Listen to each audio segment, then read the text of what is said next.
이제 가끔 우리가 어떤 이제 부부나 연인이나 이런 사람들을 볼 때에 어느 한쪽이 훨씬 더 이게 출중해 보이는 이제 그러한 경우들을 가끔 봅니다. 그래서 야, 어떻게 저 사람들은 저렇게 부부가 될 수 있었을까?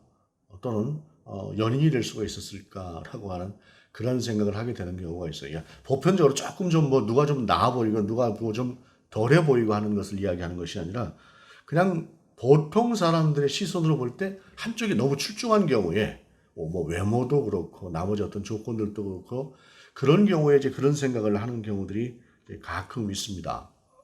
근데 그것은 옆에서 보는 사람들의 시선이죠. 옆에서 보는 사람들의 시선이지 당사자들은 전혀 그렇지가 않죠. 당사자들끼리는 분명히 이유가 있고 또는 또 우리가 운명 같은 사랑이라고도 이야기를 합니다만 그런 운명 같은 사랑이 가슴속에 탁 와서 닿았을 때에 그 한 사람에게 아무것도 보이지 않고 그 사람만 보이지 않는 그런 사랑을 하게 되는 경우들이 종종 있는 것 같습니다. 그래서 주위 사람들은 뭐라고 하든지 거기에 그냥 올인하고 몰입하는 그러한 것들이죠. 사랑이라고 하는 것은 옆에서 보는 누구도 사실은 객관적으로 보는 것은 불가능합니다. 그리고 사랑이라고 하는 감정 또한 그렇죠. 사실 이것은 좀 다른 쪽의 사랑입니다만은 부모가 자식을 바라보는 사랑도 마찬가지긴 합니다. 내 자식이니까 예쁘고 내 자식이니까 이렇게 사랑스러운 것이죠. 남들 볼 때에는 아우 저 녀석 참 그 별로 이쁘지 않다 또는 그 반대 이야기를 하는 경우라고 할지라도 자기 자식을 바라보는 그 눈빛은 이 세상에서 가장 따뜻하고 가장 아름다울 수밖에 없습니다. 사랑이라고 하는 것은 결코 객관적일 수 없습니다. 주관적입니다. 그런데 가만히 보면 믿음도 그런 모습들이 있습니다. 밖에서 보는 사람들, 믿지 않는 사람들이 볼 때는 참 예수 믿는 사람들 이상한 사람들이야. 뭐 저렇게 살까? 이런 생각들을 하는 경우도 있을 수가 있어요. 그런데 우리 믿음을 가진 사람들은 다르지요. 또 믿음을 가진 사람들이 좀 편차들은 있겠지만 하나님과 함께 살아가는 삶 속에서 하나님이 주시는 감동이라고 하는 게 있지 않습니까? 하나님을 바라보고 살아갈 때에 우리가 어떤 감동이라고 하는 표현은 아니라고 할지라도 하나님이 나와 함께 하신다고 하는 사실을 문득문득 깨닫고 알게 되고 그 하나님 앞에서 감사하는 삶을 살게 된다거나 하는 그런 주관적인 자기 체험이라고 하는 게 있어요. 물론 주관적인 신앙이라고 하는 것을 제가 옳다고 이야기하는 것은 아닙니다. 그러나 신앙은 개인적이라는 것이에요. 개인적이어서 각자가 다른 그런 경험들을 하고 살아갑니다. 물론 때로는 하나님의 마음을 오해하는 경우도 없지 않습니다만 믿음이라고 하는 것은 한 부분을 설명할 때에 그와 같은 사람이 사람을 사랑할 때 사랑하는 일방적인 것 같은 또 어떻게 보면 치우친 것 같은 그러한 면들이 있다라고 하는 것입니다. 그것이 이제 신앙이 갖는 신비죠. 그 신앙이 갖는 신비고 그리고 그러한 신앙이 우리 안에 있다고 하는 것 자체가 사실은 은혜입니다. 은혜라고 고백할 수 없는 것이 우리의 영적인 정체성이다라고 할 수가 있습니다. 오늘 본문 갈라디아서를 기록하고 있는 바울도 그래요. 바울도 바울 안에 가지고 있는 그 신앙이라고 하는 것이 독특하게 자기 자신만 경험한 세계도 있고 그리고 이것이 보편적인 그러한 하나님께서 우리에게 주신 어떤 그런 말씀으로 그가 정리되어진 그러한 언어로 그러한 생각으로 그러한 신학으로 우리 가운데 전하고 있는 말씀이 이 갈라디아에서의 말씀이기도 합니다. 먼저 바울이라고 하는 사람은 우리가 잘 알고 있지요. 원래 바울은 유대교에 대단히 열심히 했던 사람입니다. 정말 어떻게 사람이 저렇게까지 맹목적일까 할 정도로 바울은 유대교에 열심히 있었던 사람입니다. 자기의 동료였던 스데반이 돌에 맞아 죽어가는 것을 보면서도 그는 율법을 어긴 사람이기 때문에 죽는 것이 당연하다라고 하는 그런 생각을 가지고 있었던 사람이 이 바울이라고 하는 사람입니다. 그때는 이름이 사울이었죠. 사울이라고 하는 이름하고 바울이라고 하는 이름이 여기 가운데 동시에 나옵니다만 사울은 히브리식의 이름이고 바울은 이방식의 어떤 이름으로 이렇게 우리가 이해를 하면 맞을 것 같습니다.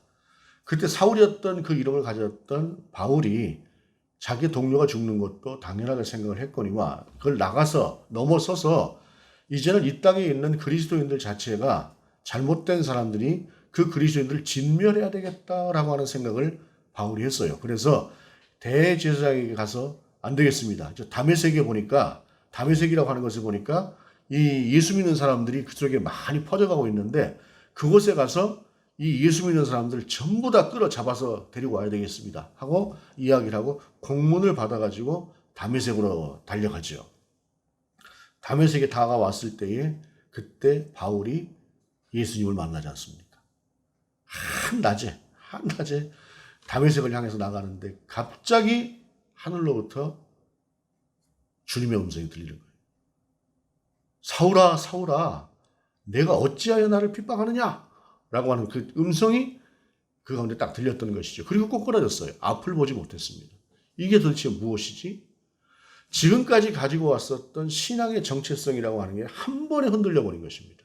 얼마나 강렬했는지 사실 우리가 어떤 것들을 이야기할 때에 내가 가진 경험이 있어야 그것을 좀 쉽게 이야기를 할 수가 있는데 우리가 하나님 앞에서 어떤 강렬한 체험이 있다고 한다면 좀 더 쉽게 이해할 수 있을 것이에요. 그러나 그것이 쉽지는 않을 것 같습니다. 어쨌든 바울은 그때 그 음성을 듣고 너무 큰 충격에 빠지게 되죠. 그러나서 아나니아라고 하는 제자를 통해서 하나님께서 예수님께서 가서 그 보지 못하는 눈이 멀어버렸어요. 순간적으로 보지 못하는 눈을 뜨게 해라 라고 하니까 아나니아가 그렇죠. 아니 이 사람 중 예수 믿는 사람을 때려잡는 사람인데 왜 제가 가야 됩니까? 왜 저 사람을 가서 제가 고쳐야 됩니까? 했더니 내가 이방을 위해서 세운 나의 종이다 라고 아나니아에게 얘기를 하세요. 그러니까 그가 가서 안수를 하고 즉시 그가 보게 되면서 참 놀라운 것은 그 순간에 180도로 딱 바뀌면서 여태까지 그 유대교 신봉자 예수 믿는 사람을 때려잡아 죽여야 된다고 생각했던 그 사람이 이제는 예수 그리스도를 전하는 사람으로 바뀌어진 인생을 그가 살아가게 되지요. 사도행전 9장의 말씀입니다. 사울이 길을 가다가 다메섹에 가까이 이르더니 호련히 하늘로부터 빛이 그를 둘러 비치니라. 땅에 엎드러져 들으며 소리가 있어 이르시되 사울아 사울아 네가 어찌하여 나를 박해하느냐 하시거늘 대답하되 주여 누구시니까 이르시되 나는 내가 박해하는 예수라. 아마 이보다 더 극적으로 예수님을 만난 사람은 아마도 없을 것 같습니다. 성경 전체를 다 통해서도 바울은 그렇게 극적인 예수를 만나게 됩니다. 영접하게 되고 그 다음부터 그는 바로 예수를 전하는 사람이 되게 되는데 그렇게 복음을 전하던 바울이 쓴 서신서가 신약 성경의 거의 절반 정도가 되죠. 그런데 그 서신서 중에 가장 먼저 쓴 서신서가 오늘 갈라디아서라고 이야기를 합니다. 그러니까 바울이 예수를 믿고 복음을 전하는 사람으로 살아가다가 처음으로 서신서를 보내서 이 갈라디아에 서신서를 보냈던 서신서가 이제 처음으로 쓰여진 신약 27권 중에 가장 먼저 쓰여진 그런 성경이다라고 할 수가 있는데 1절을 보게 되면 이 1절 속에서 그의 신앙적인 정체성을 보게 돼요. 사람들에게서 난 것도 아니요 사람으로 말미암은 것도 아니요 오직 예수 그리스도와 그를 죽은 자 가운데서 살리신 하나님 아버지로 말미암아 사도된 바울은 라고 이야기를 합니다. 여기서 이제 중요한 단어가 이제 사울이 이제 자기 자신을 사도라 바울은 이제 그 사도다라고 이야기를 하고 있는데 이 사도라고 하는 것은 사실상 처음에 이제 사도는 예수님을 따라다니던 12명에 국한되어서 부르던 이름이 사도입니다. 그리고 그 사도라고 하는 것은 예수님과 함께 살아내고 예수님께서 직접 부르신 사람들을 사도라고 칭하게 되는데 어떻게 이제 바울이 사도가 되었느냐라고 이야기를 할 때에 바울은 그 다메섹 도상에서 예수님께서 직접 부활하신 예수님께서 직접 그를 부르셔서 이방인의 도구로 이방인의 사역자로 당신께서 삼으시겠다고 하시면서 직접 부르신 사람이기 때문에 바울을 또한 사도다라고 부르기도 하는 것이에요. 그런데 바울이 왜 사도라고 하는 이 직분이라고 하는 것을 가장 먼저 갈라디아서를 쓰면서 내가 사도다라고 하는 이름으로 이것을 부르고 있는 것일까라고 하는 것이 대단히 중요해요. 그것은 권위라고 하는 것이 필요하기 때문입니다. 권위라고 하는 것이 무엇이냐? 어떤 공동체든 어떠한 조직이든 그 조직이나 공동체 속에서 공적으로 인정되어진 권위라고 하는 것이 그에게 필요했기 때문입니다. 왜냐하면 바울이 예수 그리스도로 말미암아 맨 마지막 절에도 나옵니다마는 받은 계시라고 하는 것을 받고 계시를 받고 이 계시를 통해서 사람들에게 복음이라고 하는 것을 전하게 되는데 이 복음을 전하게 될 때에 사도가 전해야 이 복음이 권위가 있는 것이에요. 왜냐하면 사도는 우리 주님께서 이 땅에서 당신께서 친히 이 세상을 가르치시고 이 세상 가운데 진리를 전하시던 그 전하는 권위를 바로 위임하게 된 사람들이 사도라고 하는 사람들이기 때문에 그렇습니다. 그래서 사도는 우리 주님께 친히 받은 그 권위를 가지고 이 땅 가운데서 주님을 대신해서 복음을 전하고 있었던 그런 주님의 대리인의 권위를 가지고 있었기 때문에 사도라고 하는 직분은 대단히 중요했다는 것입니다. 예를 들자면 그렇습니다. 이 권위를 공식적으로 공인받는다라고 하는 것은 대단히 중요한 의미를 갖는데요. 우리 교단에, 우리가 대한예수교 장로의 통합측 교단 아닙니까? 우리 교단에 과거에 교단장, 그 총회장을 장로님이 하셨던 경우가 딱 한 번 있습니다. 장로님을 또 우리라고 왜 총회장을 못합니까? 하면서 장로님들이 우리도 총회장을 할 수 있습니다 하고 총회장을 한번 하셨던 장로님이 계세요. 그런데 이 장로님이 총회장을 해보니 설교는 목사만 합니다. 축도도 목사만 합니다. 성찬도 목사만 집례를 합니다. 물론 요즘 간증이라고 하는 이름으로 설교처럼 진행되어지는 그런 것들이 있기는 있으나 그러나 공식적인 설교는 목사만 하게 되어 있습니다. 물론 장로님들이라고 집사님들이라고 목사보다 더 잘 전할 수 있는 그러한 실력이나 영성이 없는 것은 아니겠으나 그러나 공적인 직책과 공적으로 인정된 그러한 권위라고 하는 것은 목사에게 따로 주어지기 때문에 그런 것입니다. 그래서 전도사도 결코 성찬을 집례할 수 없습니다. 전도사도 결코 축도를 행할 수 없습니다. 목사만 합니다. 불합리해 보일 수 있으나 그러나 그것이 우리가 공인된 공적으로 인정된 하나의 권위라고 인정하기 때문에 그렇습니다. 바울도 마찬가지입니다. 세례를 주는 것 자체도 목사만 줄 수 있는 것이 바로 그런 것입니다. 그래서 세례를 주는 목사가 설사 좀 잘못된 사람이 있다고 할지라도 나중에라도 내가 왜 그런 사람에게 세례를 받았을까 하는 마음이 생길 정도로 그 세례를 베푼 목사가 좀 아닌 그런 사람이라고 할지라도 그는 그 개인으로 세례를 베푼 것이 아니라 공적으로 인정된 그 직책을 가지고 세례를 베푼 것이기 때문에 누구에게 세례를 받느냐가 중요한 것이 아니라 공인된 누군가에게 목사에게 세례를 받는 것이 더 중요한 것처럼 사도라고 하는 칭호도 그랬다라고 하는 것입니다. 그러면서 그가 전하고자 하는 것은 어떤 것들이었느냐. 4절에 그리스도께서 하나님 곧 우리 아버지의 뜻을 따라 이 악한 세대에서 우리를 건지시려고 우리 죄를 대속하기 위하여 자기 몸을 주셨으니 라고 하는 것입니다. 이런 그 뒤에 나오는 다른 복음이라고 하는 부분하고 같이 연결되어져 있는 부분인데 다른 복음이라고 하는 것이 어떤 것이었느냐? 다른 복음이라고 하는 것이 어떤 것이었느냐? 성경의 복음에 되면은 6절에 보게 되면 은혜로 부르심을 받은 너희가 왜 떠나서 다른 복음으로 가느냐라고 하는 은혜라고 하는 것을 우리가 주님 앞에 받은 그 복음을 떠나서 다른 이상한 복음을 너희가 지금 따라가고 있다라고 하는 이 말씀이 무엇이냐? 4절에 보게 되면 그리스도께서 하나님 곧 우리 아버지의 뜻을 따라 이 악한 세대에서 우리를 건지시려고 우리 죄를 대속하기 위하여 자기 몸을 주셨으니 라고 하는 이 말씀이 복음의 가장 핵심적인 내용입니다. 즉 우리 주님께서 우리의 죄를 대속하기 위해서 십자가에 달려 죽으셨다라고 하는 것. 그래서 우리는 그 은혜로 그 주님을 의뢰하고 그 주님께 나를 드림으로 그 주님을 영접함으로 말미암아 내가 죄에서 해방되어진, 그러니까 구원에서 멀어지는 그 죄에서 해방되어진 구원의 조건을 얻은 그러한 사람이 되었다라고 하는 것을 고백하는, 그리고 이것을 인정하고 그 진리를 받아들이고 진리 안에 들어가는 이것이 바로 복음이다라고 하는 것인데 이것이 변질되어지는 것이에요. 그것은 첫 번째는 무엇이냐? 수천 년을 이어온 바로 전통이라고 하는 것이죠. 아브라함의 때로부터 이어져 내려왔던 할례라고 하는 것. 아브라함 때 처음으로 할례를 통해서 하나님께서는 이것이 너희가 나의 백성이 되는 표징이다라고 말씀하셨어요. 할례라고 하는 것이. 그 할례를 수천 년을 이어서 이스라엘 사람들은 해오면서 할례를 받아야 우리는 하나님의 선민이 되는 것이다 라고 생각을 했습니다. 그리고 얼마 후에 하나님께서 이스라엘 백성이 애굽에 들어가서 창대케 되는 후에 그들을 끌어내시면서 모세를 통해서 율법이라고 하는 걸 주셨습니다. 가장 중요한 율법이라고 하는 건 십계명이죠. 그 십계명 같은 율법을 주시면서 하나님의 백성은 이와 같은 법대로 살아야 된다라고 생각을 우리 주님께서 하나님께 명령을 하셨고, 그래서 이스라엘 사람들은 할례를 받는 것과 율법을 지키는 이 두 가지를 동시에 행하는 것이 하나님의 백성으로 살아가야 되는 것이다. 그것이 하나님의 백성이 되는 길이다 라고 생각을 했던 것이죠.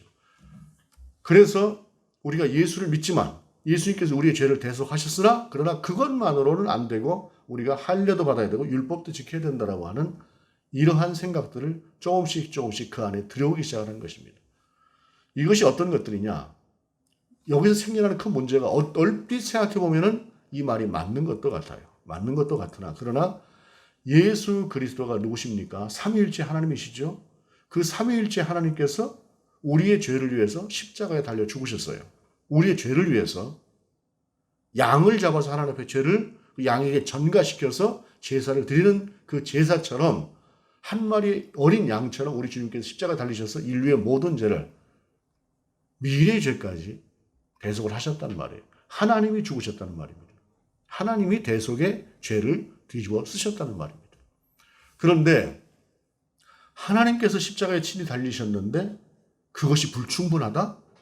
그것만으로 불완전하다? 라고 하는 것은 하나님이 불완전하시다는 말이 되는 것입니다. 이것은 있을 수가 없는 말이에요. 얼핏 들을 때에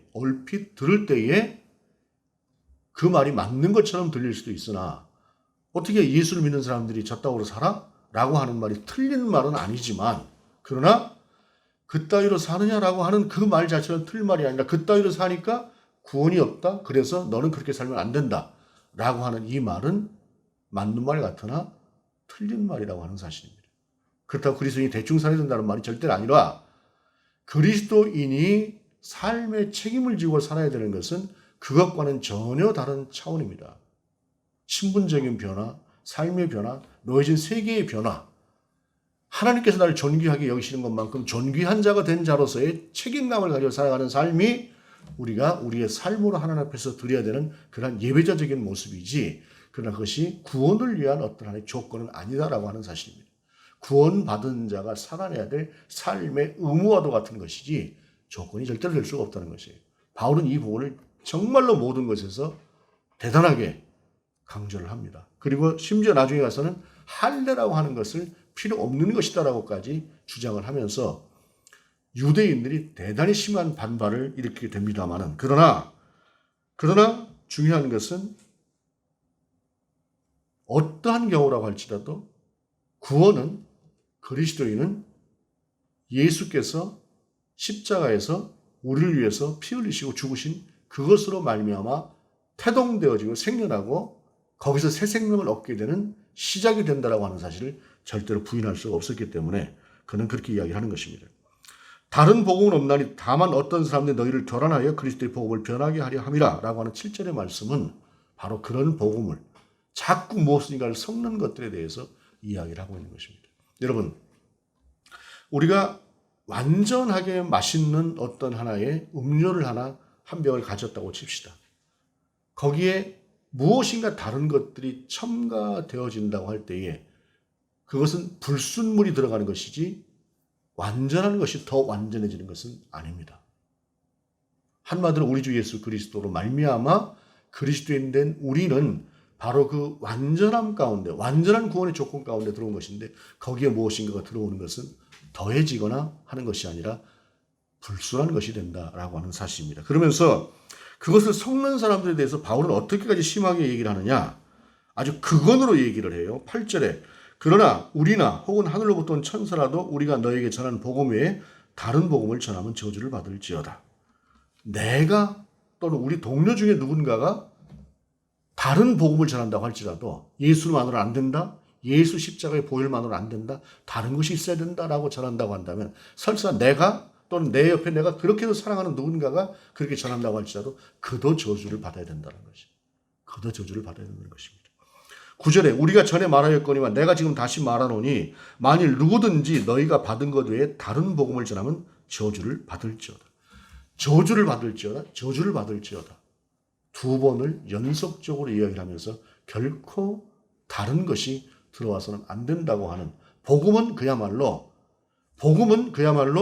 예수 그리스도가 우리를 위해서 십자가에 죽으셨다라고 하는 것. 그리고 그 예수 그리스도가 십자가의 죽으심으로 말미암아 우리가 하나님의 백성이 되었다고 하는 이 사실 위에 그 어떤 것도 들어갈 수 없다라고 하는 가장 분명하고 가장 근본적인 것들을 우리 가운데 전하고 있다라고 하는 사실입니다. 사실 오늘날 많은 이단들이 이런저런 것들을 섞습니다. 섞어서 그럴듯하게 포장을 해서 이야기를 합니다만 예수님 외에 다른 구원의 방법은 없습니다. 다만 예수를 믿는 우리는 그 예수 믿는 사람답게 살아가는 이미 변화된 신분을 가진 우리가 거기에 맞는 격에 맞는 삶을 살아야 되기 때문에 우리가 우리의 삶이 어떤 것이어야 된다라고 하는 것이지 그것이 조건적인 것이 결코 아니다라고 하는 사실입니다. 이것은 분명히 한 단계가 높은 것을 이야기하는 것입니다. 아이들 때는 그렇죠. 너 이거 잘해. 그럼 내가 이거 줄게 하고 엄마 아빠가 이야기를 합니다. 그러나 어른이 되고 나면 자발적으로 하는 것입니다. 그때에도 엄마가 주는 아빠가 주는 어떤 하나의 작은 사탕이라거나 하는 것들을 의존하고 그것을 바라본다고 한다면 그것은 애기죠. 어른이 되는 것이 아닙니다. 어른이 되는 신앙이다라고 하는 것은 바로 그것을 뛰어넘어서 이제는 우리가 하나님을 위해서 어떻게 살아야 되느냐라고 하는 것을 고민하는 것. 이것이 삶을 강조하는 것이지 그 자체가 내가 아버지의 아들이 되기 위해서 어머니의 아들이 되기 위해서 딸이 되기 위해서 자식이 되기 위해서 이렇게 해야 그 자녀 관계, 부자 관계, 모자 관계라고 하는 것이 지속된다라고 하는 의미는 결단코 아니라는 것입니다. 이미 어머니의 뱃속에서 아버지의 어머니의 아들로 태어났으면 그런 자식이라는 것입니다. 다만 삶이라고 하는 것이 너무 다르다라고 하게 되면 그건 의심을 해봐야 되는 것입니다. 저 자식이 맞는가? 그런 면에 있어서 삶은 중요한 것이 되는 것입니다. 그러면서 바울은 이렇게 말씀해요. 10절에 이제 내가 사람들에게 좋게 하랴 하나님께 좋게 하랴 사람들에게 기쁨을 구하랴 내가 지금까지 사람들의 기쁨을 구하였다면 그리스도의 종이 아니니라. 바울은 3년 동안 예수님을 따라다니던 제자 그룹에 속하던 사람이 아니었습니다.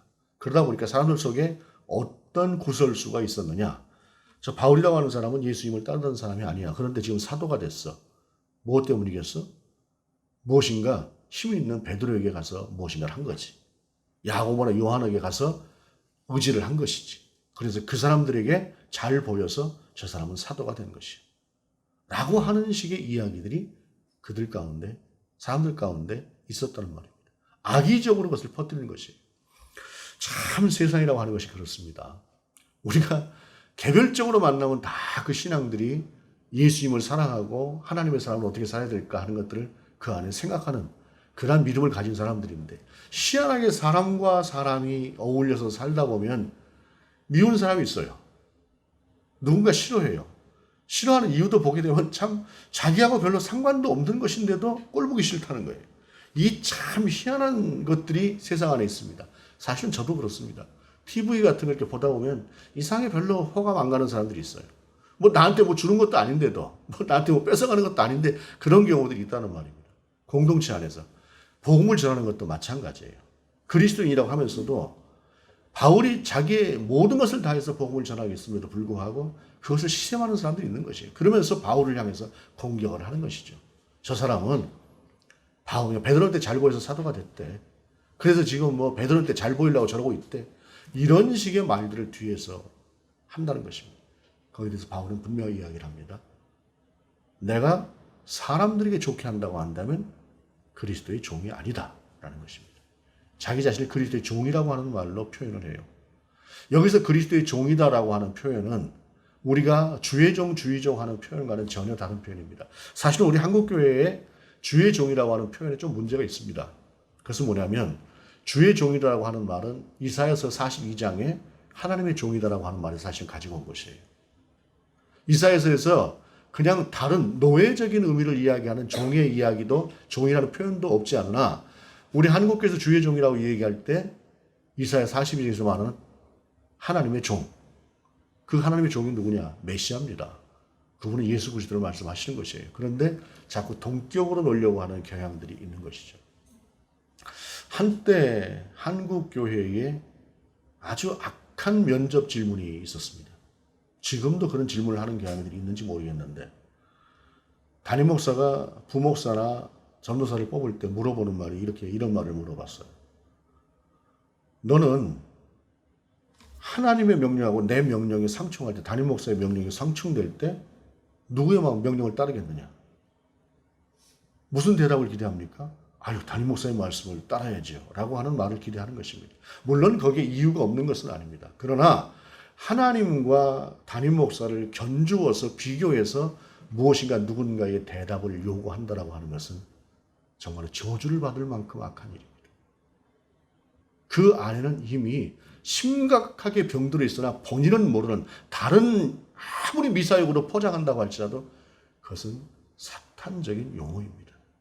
사람은 결단코 사람을 위해서 충성해서는 안 되는 겁니다. 하나님을 위해서만 충성하는 것이죠. 물론 그렇다고 이게 조직이나 어떤 구조 속에서 질서라고 하는 것을 무시한다는 이야기는 아닙니다. 질서 속에서 우리는 때로는 맹목적으로 순종하고 복종하고 따라가야 되는 경우도 있습니다. 예를 들자면 담임 목사가 부목사에게 무엇인가를 시켰을 때에 거기는 토를 달지 않고 따라야 되는 경우도 있습니다. 하나님의 말씀과 전혀 그러니까 완전히 배치되는 것이 아니라고 한다면 담임 목사의 인격을 믿고 부목사는 따라가는 것입니다. 그러나 그것과 담임 목사의 말과 하나님의 말씀이 있을 때 무엇을 따르겠느냐라고 하는 식의 질문은 악한 것이고 저주를 받을 만한 것이다라는 사실입니다. 바울은 분명히 이야기를 합니다. 나는 그리스도의 종이다라는 것입니다. 여기서 말하는 그리스도의 종은 무엇입니까? 노예라고 하는 말입니다. 종은 오직 그 주인에게만 속한 것입니다. 주인에게만 속한 것이기 때문에 주인의 말만 듣는 것입니다. 바울은 자기 자신을 예수 그리스도께 속한 노예라고 표현을 합니다. 나는 주님께 속한 노예다. 내가 다른 누구를 충성의 대상으로 삼겠느냐? 나는 오직 예수님께만 충성을 하는 사람이다. 라는 것입니다. 조직도 그 조직의 최고의 어떤 권위를 가진 사람도 아닌 오직 하나님께만 나는 충성을 다하는 사람이다라고 하는 것을 분명하게 그는 말씀하고 있다라고 하는 사실입니다. 이것이 바로 신앙의 정체성이고 사역자의 정체성이고 그리스도인이 가져야 될 신앙적인 정체성이라는 것입니다. 오해하지 마시기 바랍니다. 교회의 어떤 질서 속에서 교회 리더가 또는 목사가 무엇인가를 여러분 가운데 권면했을 때 이것을 여러분 마음대로 자의적으로 해석하고 그 말을 듣지 말라는 이야기가 아니라 우리의 충성은 오직 하나님께만 향하는 것이다라고 하는 것을 말씀드리는 것입니다. 우리의 믿음과 모든 상황이라고 하는 것이 다 다릅니다. 그러나 신앙의 정체성은 분명합니다. 우리를 위해서 십자가에 달려 죽으신 그 예수 그리스도부터 우리는 시작하는 것입니다. 그분으로부터 시작했기 때문에 우리는 그분께 속한 것이고 그분께 속했으니만큼 그분의 시각으로 세상을 보는 것이고 그분의 마음으로 세상을 바라보는 것입니다. 그래서 그분이 어떻게 생각하시는가? 우리 가운데 성경을 통해서 무엇으로 말씀하셨는가? 라고 하는 것들을 우리가 알아가는 것이고 내가 그것을 알았을 때에 내 속에서 갈등이 생길 수 있죠. 왜냐하면 내 욕심이라고 하는 게 있고 내 생각이라고 하는 게 있으니까 우리는 죽을 때까지 내 생각이라고 하는 것을 다 내려놓지 못하는 사람들입니다. 그러나 그 속에서 고민이 생기기 시작하는 것이 그리스도인입니다. 내 생각이라고 하는 것이 있고 하나님의 생각이라고 하는 것이 있어요. 자꾸 나는 내 생각대로 가고 싶죠. 그러나 그때 하나씩 하나씩 하나님의 생각으로 나를 맞춰가는 것, 그것이 그리스도인입니다. 교회를 바로 바라보고 교회를 객관적으로 바라보는 시각도 여기에서 시작이 되어야 합니다. 교회가 무엇인가를 볼 때에 잘못하고 있는 부분들이 없지 않아 있겠지요? 그러나 그것에 대해서 이야기를 할 때도 나는 예수 그리스도의 심장으로 이야기하고 있는가? 아니면 내가 가진 분노와 내가 가진 어떤 철학과 세계관으로 이것을 말하고 있는 것인가? 라고 하는 것들을 깊이 돌아보기 필요하다고 하는 사실입니다. 자칫하면 나는 내 생각과 내 세계관과 내 철학에 의해서 그 모든 것들을 판단하기 쉽다라고 하는 사실, 그 사실을 분명히 기억하고 살아가야 됩니다. 이것이 바로 나를 위해서 십자가에 죽으신 그 주님과 함께 바울이 말씀하죠. 나도 십자가에서 그 주님과 함께 죽다. 그리스도는 그렇게 죽는 사람들입니다. 자꾸 살아가는 것이 문제이긴 하죠. 옛사람이라고 하는 것이. 그러나 그 주님을 바라보고 따라가는 것이죠. 누가 시켜서 되는 것은 아닙니다. 성령께서 우리를 인도하시는 거 인도하신 대로 따라가는 것인데, 믿음으로 구원받았으니 아무렇게나 살자는 그런 것이 아니라 믿음으로 구원받게 하신 그 주님을 따라가자고 하는 삶이 우리의 삶인 것입니다. 우리 1절에 있는 말씀을 한번 보도록 하겠습니다. 사람들에게서 난 것도 아니요 사람으로 말미암은 것도 아니요 오직 예수 그리스도를 그를 죽은 자 가운데서 살리신 하나님 아버지로 말미암아 사도가 아니라 성도로, 바울이 아니라 나로, 이 말씀을 읽고 마치도록 하겠습니다.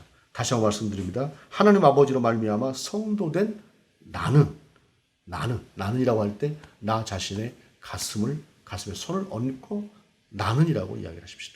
자, 우리 본문을 읽겠습니다. 시작. 사람들에게서 난 것도 아니요 사람으로 말미암은 것도 아니요 오직 예수 그리스도와 그를 죽은 자 가운데서 살리신 하나님 아버지로 말미암아 성도된 성도된 나는. 여러분은, 저와 여러분은 바로 사람에게서가 아니라 하나님께로부터 부르심을 받고 하나님의 그 사랑으로 말미암아 그리스도인이 된, 성도가 된 그러한 사람들이라는 사실입니다. 어떠한 경우에도 이 신앙의 정체성이라고 하는 것이 흔들리지 않고, 그리고 그것만으로 충분한 것이다라고 하는 이 신앙 고백으로 살아갈 수 있는 저와 여러분이 될 수 있기를 원합니다. 그렇게 살아갈 때에 우리 주님의 은혜가 더욱더 크게 저와 여러분의 삶 가운데 임하실 것입니다. 기도하시겠습니다. 하나님, 오직 주님의 은혜로, 오직 십자가에 달려 죽으신 그 대속의 은총으로 살아가는 구원된 사람으로 살아가는 그리스도의 사람들 될 수 있도록 인도하여 주옵소서. 주 예수 그리스도의 이름으로 기도드립니다. 아멘.